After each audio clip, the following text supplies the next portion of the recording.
নমস্কাৰ, আপোনালোকে চাই আছে মাজুলী টক। মাজুলীবাসীৰ জীৱন আৰু সম্পত্তিৰ এতিয়া ব্ৰহ্মপুত্ৰৰ ভয়ংকৰ গৰাখহনীয়াৰ কবলত। নামনি মাজুলীৰ কুৰুটিপাৰ পঞ্চায়তৰ অন্তৰ্গত চামগুৰি গাঁৱত এতিয়া সৃষ্টি হৈছে এক হাহাকাৰ পৰিস্থিতিৰ। খহনীয়া বিভীষিকাই ঘৰৰ চোতাল পোৱাৰ পিছতো যেন গা লৰা নাই বিভাগীয় কৰ্তৃপক্ষৰ। চৰকাৰী আঁচনিৰ নামত দিয়া 1000 বা 1200 টকাৰ প্ৰয়োজন নাই, কেৱল নিজৰ জন্মভূমি ৰক্ষাৰ কৰাৰ দাবী তুলিছে খহনীয়াগ্ৰস্ত ক্ষুব্ধ ৰাইজে। নামনি মাজুলীৰ কুৰুটিপাৰ গাঁও পঞ্চায়তৰ অন্তৰ্গত প্ৰায় 25খন গাঁৱলৈ এই ব্ৰহ্মপুত্ৰই ভাবুকি অনাৰ কথা সংবাদ মাধ্যমৰ আগত সদৰি কৰিছে স্থানীয় গাঁওবাসীয়ে। আমাৰ এক প্ৰতিবেদন আছে উক্ত স্থানৰ পৰা, চাওঁ আহক। নামনি মাজুলীৰ চামগুৰিত খহনীয়াগ্ৰস্ত ৰাইজৰ হাহাকাৰ। চৰকাৰলৈ দাবী, আঁচনি নালাগে, আমাৰ ভূমি ৰক্ষা কৰক। নদীদ্বীপ এতিয়া অস্তিত্বৰ সংকটত। ব্ৰহ্মপুত্ৰৰ কালৰূপী খহনীয়াই দিনে নিশাই গ্ৰাস কৰিছে মাজুলীৰ বুকু। নামনি মাজুলীৰ কুৰুটিপাৰ গাঁও পঞ্চায়তৰ অন্তৰ্গত চামগুৰি আদিকে ধৰি কেইবাখনো গাঁৱত এতিয়া কেৱল খহনীয়াৰ ত্ৰাস।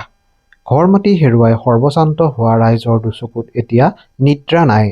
চৰকাৰৰ আশ্বাস আৰু আঁচনিয়েই নহয়, মাজুলীবাসীক এতিয়া লাগে নিজৰ ভূমিৰ ৰক্ষাৰ স্থায়ী আৰু বিজ্ঞানসন্মত সমাধান। প্ৰতিদিনেই যেন সলনি হৈছে মাজুলীৰ মানচিত্ৰ। 1973 চনৰ পৰাই মাজুলীত অব্যাহত থকা খহনীয়াই ইতিমধ্যে ইতিহাসৰ পাতত বিলীন কৰিলে আহতগুৰি মৌজাক।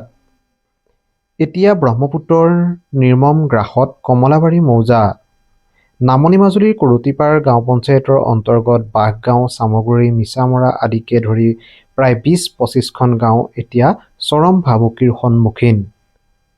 খহনীয়াৰ কবলত পৰি 4-5 বাৰকৈ ঘৰ সলনি কৰা লোকৰ এতিয়া মূৰ গুজিবলৈ এখন চালিৰ সাজিবলৈ অকণমান মাটি নোহোৱা হৈছে।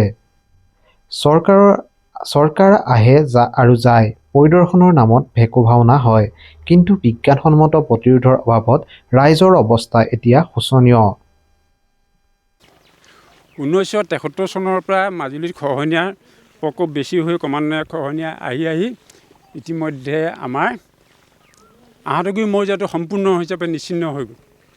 এতিয়া কমলাবাৰী মৌজাত আমি বৰ্তমান সোমাই আছোঁ। এই কমলাবাৰী মৌজাও আধা শেষ হ'ল বুলি আমি ক'ব পাৰোঁ।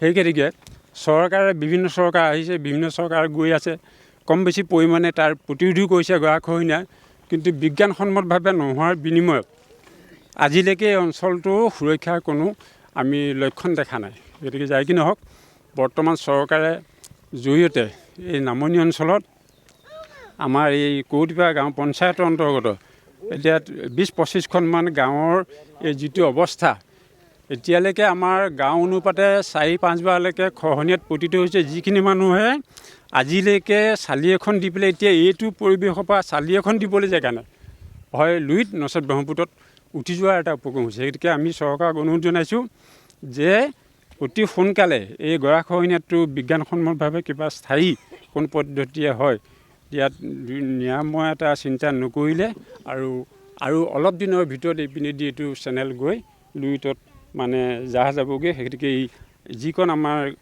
কমলাবাৰী মৌজাৰ অন্তৰ্ভুক্ত এই 10-15খন গাঁও আছে, এইখনো নিশ্চিন্ন হোৱাৰ উপক্ৰম হৈছে। গতিকে আমি চৰকাৰক অনুৰোধ জনাইছোঁ যে অতি এই নিৰ্বাচনৰ পিছতে যাতে নামনি অঞ্চলত বাঘগাঁও, চামগুৰি, সাৰাতি, চেৰপাইখোৱা, মিছামৰা আৰু কুলি চাপৰিৰ পৰা ধৰি এই অঞ্চলটো যাতে নিশ্চিন্ন নোহোৱাকৈ আগতীয়াকৈ যাতে ইয়াত আমাৰ স্থায়ী সুৰক্ষা কথা এটা কিবা এটা চিন্তা কৰিব বুলি মই চৰকাৰক অনুৰোধ জনাইছোঁ।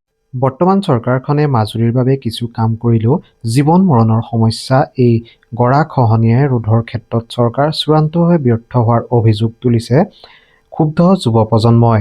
তেওঁলোকৰ স্পষ্ট কথা, ঘৰ মাটিয়ে যদি নাথাকে তেন্তে 1000 বা 1250 টকীয়া চৰকাৰী আঁচনিয়ে তেওঁলোকক কি সকাহ দিব?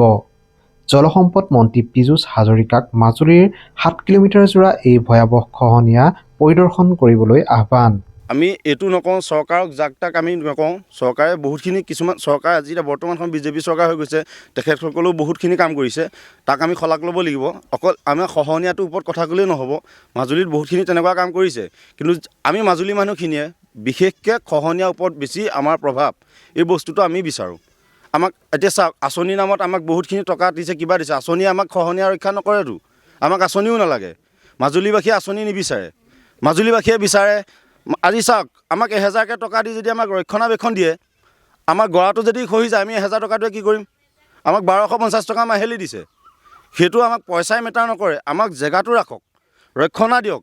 1200 টকাটোৱে আমাক দিব কেতিয়া? আমি যেতিয়া ঘৰখনত কোনো খহনীয়া নহয়, আমাৰ ঘৰটো পানীত উটি নাযায়, তেতিয়াহে আমাক 1200 টকাটোৱে কাম দিব। যদি পইচা 1250 টকা এটা মগজুটো লৈ যাব পাৰে, আমাক গৰাখনীয়া ঘৰটো নিব পাৰে, তেতিয়াহ'লে কাক আমি অনুৰোধ কৰিম যে আমাক ৰক্ষণাবেক্ষণ দিয়ক বুলি?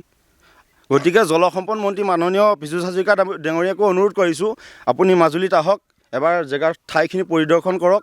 প্ৰায় 7 কিলোমিটাৰ দৈৰ্ঘ্যৰ এটা বৃহৎ খহনীয়া। আপোনাক অনুৰোধ কৰিছোঁ, মাজুলীবাসী অনুৰোধ কৰিছোঁ, আহক, আহি উপস্থিত হওক, জেগা পৰিদৰ্শন কৰক। দিছপুৰ ৰৈ থাকি আপুনি তাৰ পৰা একো গম নাপাব। গতিকে মাজুলীত আহি উপস্থিত হৈ আমাৰ যি সমস্যা তাৰ সমাধান কেনেদৰে হয় তাৰ প্ৰতি আপুনি আহি উপস্থিত হৈ সকলো মানুহে বক্তব্য ৰাখক। সকলোৱে এই ভিডিঅ'টো চোৱাৰ বাবে ধন্যবাদ জনাইছোঁ আৰু আমাৰ ইউটিউব চেনেলটো ছাবস্ক্ৰাইব কৰিবৰ বাবে অনুৰোধ জনালোঁ। ধন্যবাদ।